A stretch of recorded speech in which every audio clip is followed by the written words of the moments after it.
welcome to episode 122 of Credit 101. In this episode, we're going to talk about the dangers of debt being re-aged. And in the last episode, I talked about creditors actually re-aging your debt and how it could be beneficial for you.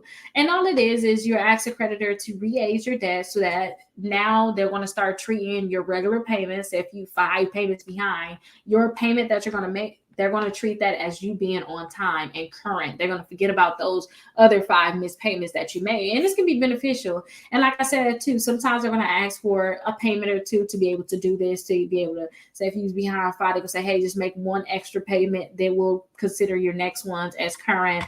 Usually they're going to do it once every in a 12-month period, or sometimes 2 times within a 5-year period. Keep that in mind. Now, again, this is the biggest danger for all debts. Any debts being re-aged is going to stay on your credit report longer. And also, not only is stay on your credit report longer, it's going to make it so that they have more time to actually sue you. Okay, because it's going to be, when it come down to statute of limitations, we talked about that previously, it's usually 2 to 6 years from the last time you made a payment.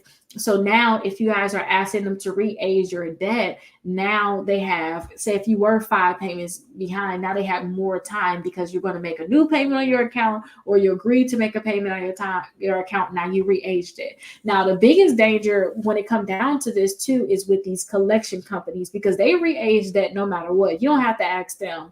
I found that a lot of these collection companies are going to re-age your debt anyway, which is horrible, but it can be beneficial to you.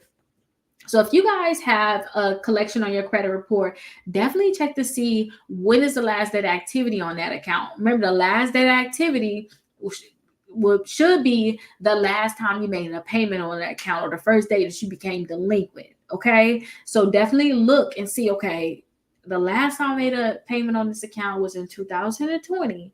Because a lot of these collection companies are going to change your last date activity, which should be the last time you made a payment on your account, or the day that you fell delinquent, you did not pay on your account. They're going to re-age it. We're in 2024 when I'm actually making this video. So instead of them having 2020 as your last date activity, which they should, they're going to have the new date, whatever date we're in, like whatever year we're in, whatever month we're in. So they'll have April 2024 as your last date activity. That's them re-aging your debt. Again, when they re-age the debt, it makes it seem like from April 2024, they have a certain amount of time to actually sue you, when it should actually be from 2024 years ago.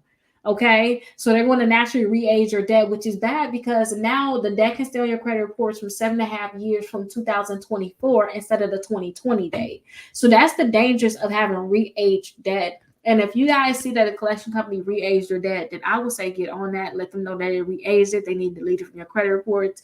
And that's what I did. I tell them, hey, you re-aged my debt. You shouldn't re-age my debt. You need to delete this from my credit reports immediately, or I'm going to sue you. That's what I told a lot of collection companies, and that came off my credit reports.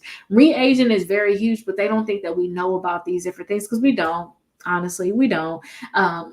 So definitely check these different dates and just know the dangers of re-aging, and use the re-agent to your advantage. If they're messing up on certain things, just know what they're messing up on and use that to your advantage to actually get that account deleted from your credit reports, or get it to the point where you're not going to pay it. So keep that in mind. I'll see you guys in the next episode. If you guys have any questions, definitely call me 833-Rickita, or go to my website, Rickita.com, and schedule a call. I'll be happy to answer any questions that you guys have. I'll see you guys in the next episode.